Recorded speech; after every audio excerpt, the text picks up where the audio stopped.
Okay, we are up to week 3 of Statistical Leaders, and so I expanded some of the other categories, and I've kept some of it the same, and I've added a little bit of information as well.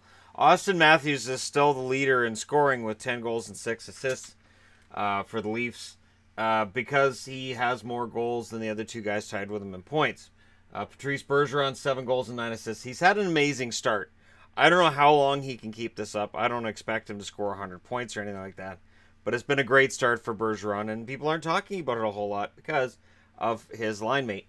Rantanen, 4 goals and 12 assists for Colorado. He is somebody that's emerging from the shadows, it would seem. But he's overshadowed by his line mate as well. There's David Pastrnak, the guy who overshadows Bergeron, 10 goals and 5 assists. There's Nathan MacKinnon, the guy who overshadows Rantanen, with 8 goals and 7 assists of his own.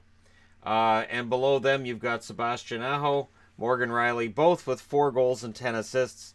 Patrick Kane of the Chicago Blackhawks, 8 goals and 5 assists, tied with Alex Ovechkin. So Ovechkin, 8 goals so far in, 9 games? Yeah, or 8? I think it's 8 games. Anyway, doesn't matter. Ovechkin, we can all agree, is the greatest goal scorer of all time. No? All right. Goaltending. Varlamov leads the way in save percentage with .953. The red number underneath the goalie's name is the amount of shots he's faced, because that tells you a lot as well. 211 shots against for Varlamov. David Rittich in Calgary, .950 save percentage, only faced 119 shots. John Gibson, .949 save percentage for the Ducks. He's faced 294 shots, which, yeah, that's the most any goaltender's faced in the league so far this year. He's on pace for about 3,000 shots against, and I can tell you, he's probably not happy about that because that's a heck of a lot of shots. Crawford, .946 save percentage since he came back, 93 shots faced. Devin Dubnyk, .944 save percentage, 233 shots faced, which makes him the second highest total on the board after Gibson. Halak, .933 save percentage, he's faced 120 shots. Vasilevsky, .933 save percentage, faced 165.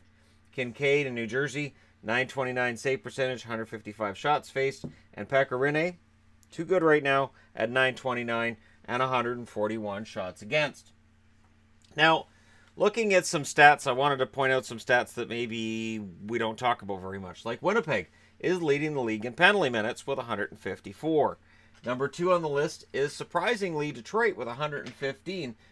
I say surprisingly because it's a young team, and you don't think of them as necessarily being a team that fights a lot, but there you go. At the very bottom of the list, the 31st rated team for penalty minutes, Pittsburgh with 45, or they're number 1 in penalty minutes if you think they're a bad thing. So Pittsburgh, 45 penalty minutes, the lowest total in the league. Power play goals. Kuznetsov leads in that category with 5. He has scored 5 goals this year, all of them on the power play. Hits. Lucic leads the way with 35, and Carrier, who's a hitting machine for Vegas, has 34. Plus minus, we can all agree, plus minus doesn't mean a whole lot, but both of these players have only played 9 games. So Gabriel Landeskog with a plus 12, that's impressive. Mantha with a minus 12, not impressive. And the next highest at the bottom end of the spectrum is a minus 9. So he's got to get it together. Blocked shots. Surprisingly, Alex Edler leads the way for Vancouver with 39.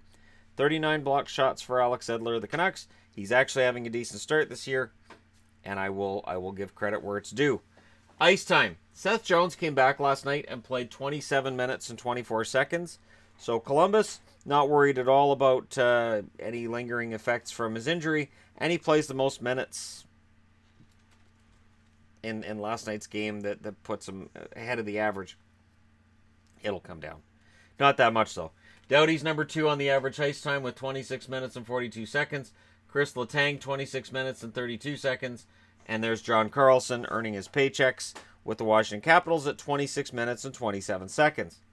Shots. The number 1 shot getter in the NHL this year, Dougie Hamilton in Carolina. He's got 39 shots. Do you know what's odd about that? 0 have gone in the net. So when I talk a lot about Carolina and all the shots, he's generating a ton of shots from the point. He just hasn't had any go in yet. Do his 39 shots with 0 goals drag down the entire team's shooting percentage. Let me know what you guys think in the comment section below about how mind-blowing that would be if one guy just shooting from everywhere is driving the shooting percentage of the team right into the ground. Kincaid leads in shutouts with 2.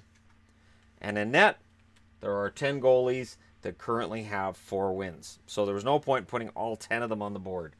I think the most interesting thing here is that we're 3 weeks into the season, and the huge number of Leafs in the top 10 has gone. Things are looking more the way that we might have expected. There are 2 Leafs in the top 9, 2 Avalanche, and 2 Bruins team members.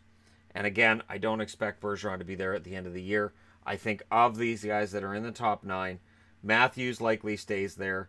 I think Rantanen probably stays there. Pasternak, maybe. McKinnon, yes.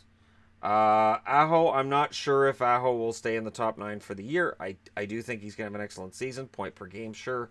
Does that make top 9? I don't know. Scoring may very well be up this year.